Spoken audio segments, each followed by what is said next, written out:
آپ نے فرمایا کہ راحت ہو یا ابتلا ہو، اس میں تعلق قائم رہنا چاہیے۔ جب ہمارے کسی پیارے پر ابتلا ہو تو بڑی مشکل ہو جاتی ہے۔ یہی اس سوال کا جواب ہے جو آپ نے کہا ہے، یہی سوال ہے اور یہی جواب ہے۔ اگر کسی پیارے کے ساتھ کوئی دقت ہو جائے تو آپ کا وجود پریشان ہو جاتا ہے۔ آپ یہی کہہ رہے ہیں نا؟ یہی میں کہنا چاہتا ہوں۔ آپ کا وہ پیارا شخص اگر راحت میں ہو یا تکلیف میں ہو، آپ اس سے تعلق نہیں توڑتے۔ میں نے اللہ سے تعلق کی بات کی ہے، آپ نے اپنے پیارے کے ساتھ تعلق نہیں توڑا، جبکہ اس نے کئی دفعہ آپ کا کھانا بند کر دیا ہوگا۔ اب اللہ تعالیٰ سے جو تعلق ہے وہ اس پیارے سے تو زیادہ ہونا چاہیے۔ اگر وہ تکلیف دے تو آپ پھر بھی اس کی اطاعت کریں۔ میں یہ کہنا چاہتا ہوں کہ اطاعت میں فرق نہ آئے۔ اس آدمی کے لیے یہ بڑی بات ہے جس نے تازہ تازہ زخم کھایا اور اس نے فوراً عبادت کی، یہ بڑی بات ہے۔ مقصد یہ ہے کہ یہ ان لوگوں کی باتیں ہیں جن لوگوں کے حوصلے بڑے ہیں، وہ کس مقام سے گزر کر کسی مقام تک چلے جاتے ہیں۔ اس کی وجہ آپ کو بتاتا ہوں کہ بات کیا ہوتی ہے۔ زندگی میں بعض اوقات آپ اتنے مصروف ہوتے ہیں کہ عبادت نہیں کر پاتے، اور اس عبادت کی کمی کے زمانے کو اللہ تعالیٰ یوں پورا کر دیتا ہے۔ تو جب تکلیف آئی اور اسے برداشت کر گئے تو اس کے بہت نمبر ہیں۔ اگر آپ نے تکلیف برداشت کر لی، آزمائش برداشت کر لی، تو عبادت کی کمی کو پورا کر گئی۔ عبادت کی کمی کو اگر کوئی شخص پورا کر سکتا ہے تو وہ آنسوؤں والا شخص ہے۔ آنسو غم میں آتے ہیں، اور غم میں ایک ایسی چیز ہے جو آپ کی عبادت کا متبادل کہلا سکتا ہے۔ اگر یہ عبادت کا بدل نہیں ہے تو بھی یہ کمی پوری کر سکتا ہے۔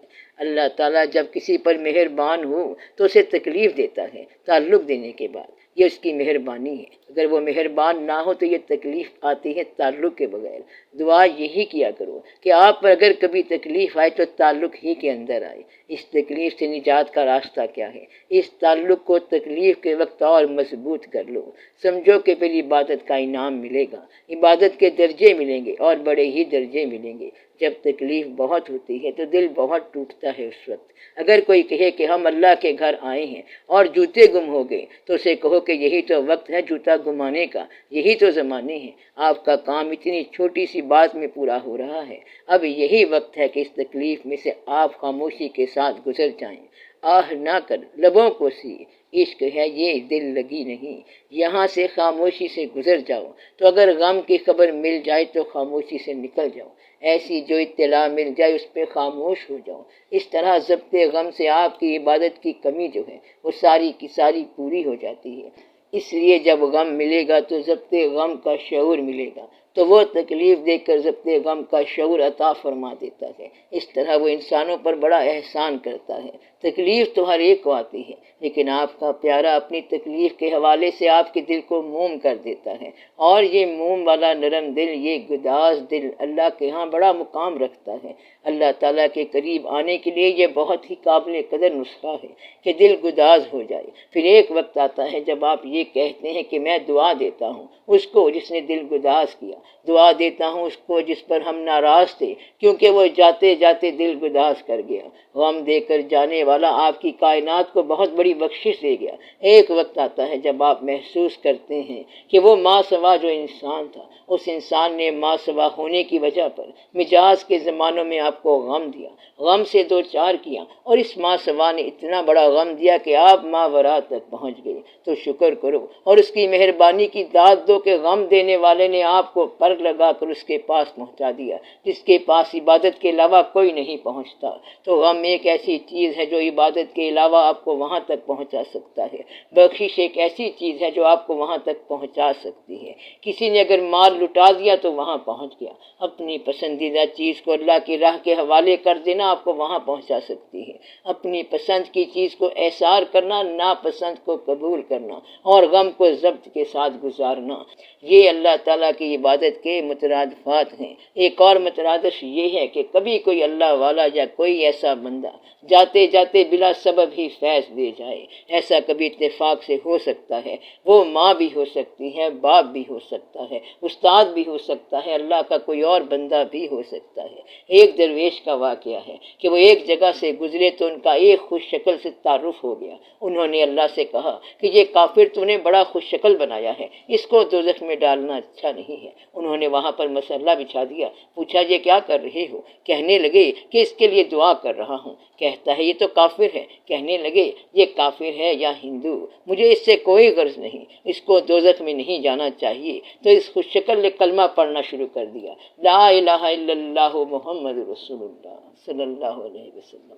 اس کے بعد اس کا اپنا عرفان جاری ہو گیا، جس کی طرف نگاہ گئی اس کا کلمہ جاری ہو گیا۔ ایک سول کورٹ کا مشہور واقعہ ہے، شاید یہ کروڑ پکا کا واقعہ ہے۔ بابا جی پر مقدمہ چلایا گیا۔ مجسٹریٹ نے پوچھا کہ آپ نے یہ بڑا ظلم کیا ہے، آپ نے ہندو کو مسلمان کر دیا۔ بابا جی نے کہا کہ میں نے تو کچھ بھی نہیں کیا، یہ تو خود ہی کلمہ پڑھنے لگ گیا۔ بابا جی نے کہا یہ سب جھوٹ بولتے ہیں، اب یہ جو ریڈر بیٹھا ہے کیا اس کو میں نے مسلمان کیا؟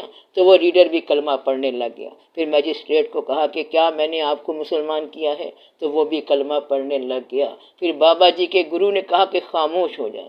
تو اتنی سی بات ہے، آپ لوگ یہ کرتے ہیں کہ خوش شکل چہرے کو خوش شکلی کے بعد یا تو اس چہرے پر کالک ملتے ہیں یا اسے عذاب میں ڈالتے ہیں۔ اکثر انسان یہ کرتے ہیں۔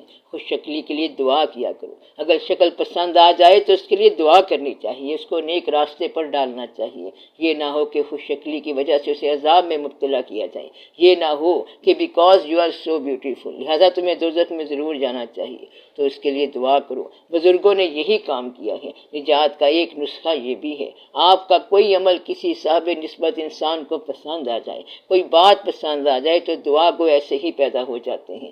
صرف عبادت سے نجات مشکل ہے، اور بھی بہت سی باتیں ہیں۔ کبھی آپ ناپسند کو برداشت کر لیں، پسندیدہ کا احسار کر لیں، غم میں ضبط کر لیں، بزرگوں کا کہنا مان لیں، ماں باپ، پیر، استاد، شیخ اور بزرگوں کو راضی کرنے کا جتن کر لیں تو کام بن جاتا ہے۔ یا کبھی کبھی اتفاق سے ایک لہر آتی ہے، موج دریا کی لہر آتی ہے اور وہ آپ کو پار کر جاتی ہے، وہ ویسے ہی بائی دا وے ہو جاتا ہے، کوئی مجذوب آپ کو بخشش کا راستہ دے جاتا ہے۔ تو یہ ہیں عبادت کے علاوہ طریقے، گرچہ عبادت اپنی جگہ پر مستند ہے۔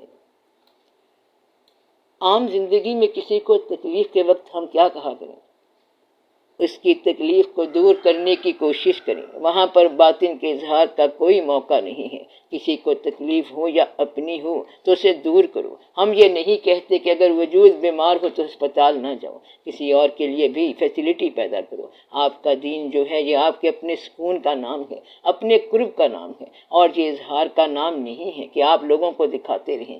سارے واقعات یہاں سے ہوتے ہیں۔ سکون حاصل کرنے کے لیے بھی یہی شرط ہے۔ سکون کا معنی ہے راضی ہونا۔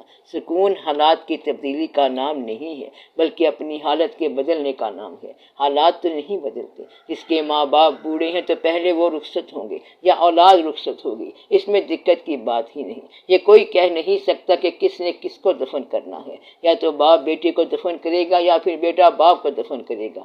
آج اگر نہیں تو 10 سال بعد کرے گا، چاہے 15 سال بعد صحیح، الا حاصل قیاس، تو غم تو رہے گا۔ اس لیے آپ دوسروں کے ساتھ کمپیریٹو اسٹڈی جو ہے یہ بند کر دیں۔ جس طرح آپ اپنی پیشانی کو اپنی سجدہ گاہ میں لے جاتے ہیں، اپنے مسائل خود ڈیل کریں۔ اگر کوشش کر سکتے ہیں تو کر لیں، حاصل کر سکتے ہیں تو کر لیں، جیسے بھی کر لیں۔ کوشش کے بعد اللہ تعالیٰ کی طرف سے جو فائنل چیز آپ کے پاس آ گئی ہے، اس کو آپ تسلیم کریں، قبول کریں۔